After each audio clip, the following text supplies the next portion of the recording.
آخری چیز ہے، اس کے بعد اگر آنکھ نہیں کھلتی کسی انسان کی تو میں نہیں سمجھتا کہ وہ اپنے گرد اس نے جو یہ فلا تزکوا انفسکم، اس نے جو اپنے گرد تزکیہ نفس کا ایک مصنوعی حالہ بنا لیا ہے، کبھی بھی وہ اس حالے سے نکل سکے گا اگر اس حدیث سے بھی آنکھ نہ کھلی۔ اور وہ حدیث کیا ہے؟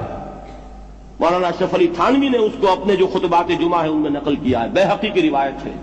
اوحى اللہ عز وجل الى جبرائیل علیہ الصلوۃ والسلام ان اقلب مدینۃ کذا وکذا باہلھا، اللہ نے حکم دیا حضرت جبرائیل کو فلاں فلاں بستیوں کو الٹ دو اس کے رہنے والوں سمیت۔ قال فقال، حضور نے فرمایا، اس پر حضرت جبرائیل نے عرض کیا بارگاہ خداوندی میں،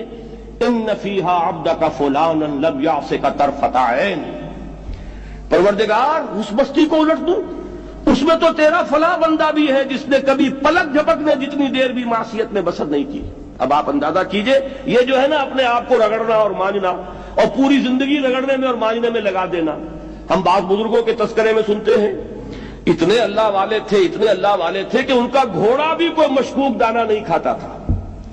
اور وہ خود جو ہے وہ انگریز کی عدالت میں بیٹھے ہوئے اور انگریز کی نوکری کر رہے تھے۔ یہ ہے وہ میکروسکوپک اور مائکروسکوپک کا عدم توازن، طاغوت کی چاکری کر رہے ہیں، انگریز کی ملازمت کر رہے ہیں، انگریز کے قانون کی تنفیذ کے اندر اعلی کار بن رہے ہیں،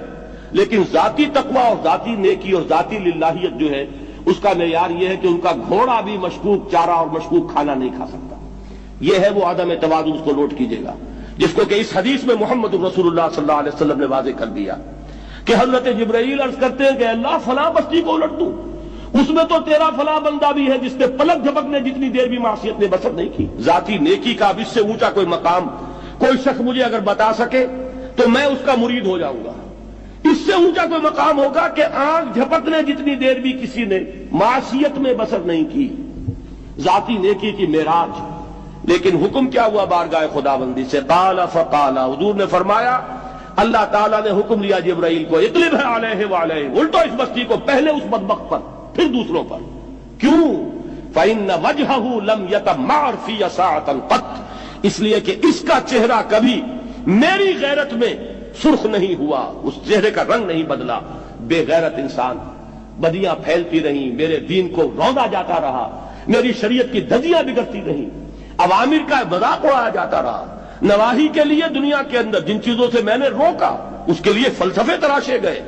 اور یہ لگا رہا مست رکھو ذکر و فکر صبح گاہی میں اسے، یہ سوائے ذاتی اپنے اس اصلاح کے اور ذاتی تقوی کے اور ذاتی نیکی کے اور ذاتی عبادت گزاری کے یہ میدان میں نہیں آیا، اس کا خون نہیں کھولا کبھی،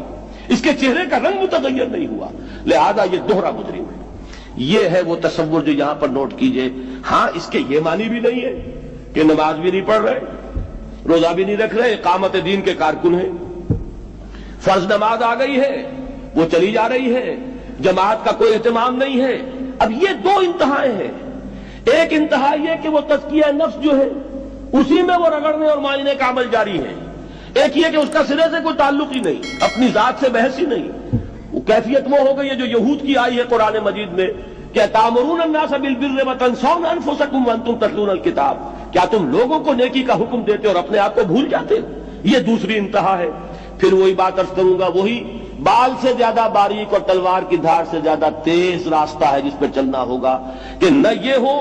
کہ وہ مبالغہ ہو رہا ہو، اپنی ذاتی اصلاح میں تو مبالغہ کی حد تک آگے جا رہے ہیں، اور دوسرے یہ کہ اپنے دین کی تبلیغ و اشاعت، اقامت دین کی جد و جہد، اس کا کھانا ہی نہیں کھولا زندگی میں، وہ کھاتا ہی نہیں کھلا۔